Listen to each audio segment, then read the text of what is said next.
I'm Wylie Dufresne, the chef owner of WD-50 and Alder restaurants here in Manhattan, and today we're making Eggs Benedict.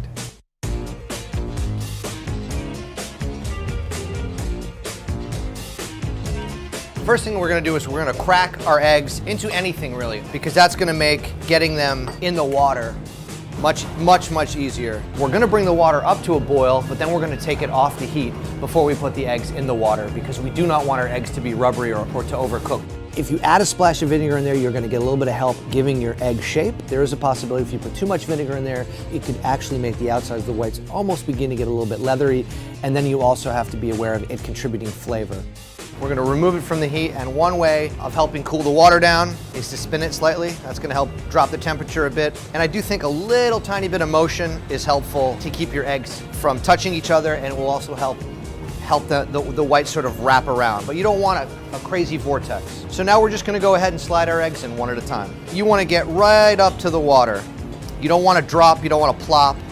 You wanna look for a space to jump in the pool and go right in. I'm gonna set a timer for 4 minutes. Personal preference is always important. Like somebody may like their egg cooked a little bit more, cooked a little bit less. We're looking for that almost custard-like texture. So it's been just about 4 minutes now. You could just go right to the plate at this point, but what I like to do is drop them for just a second in an ice bath.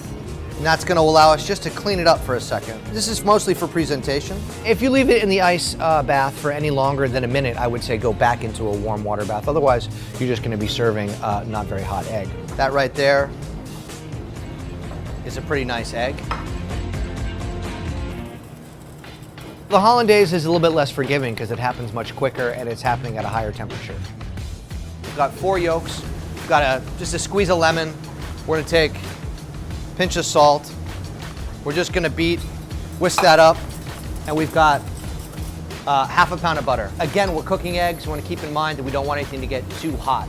It's just very easy for the eggs to scramble, so you wanna be careful. So that's why we're going on and off the heat above that steam bath. If I couldn't put my hand here, I would know that it was too hot, and that it was probably at that point time to start over.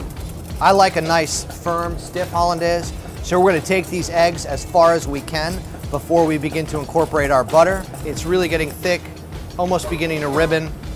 So we're almost there.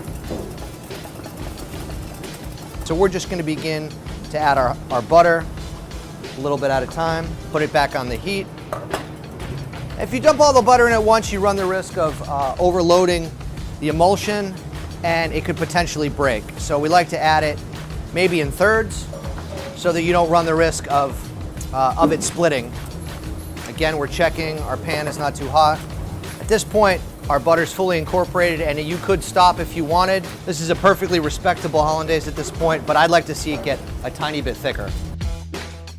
It's got a little bit more body. It's gonna hold itself on top of that egg instead of just running off. So now all we have to do is adjust the seasoning. Eggs should not be intimidating. There is a lot that can go wrong, but let's be honest, it was 4 minutes, right? So you have another 4 minutes to start over. It's not the end of the world. It's incredible that something so simple can be so challenging and so difficult and offer so much opportunity. I don't know, there are just infinite possibilities with an egg.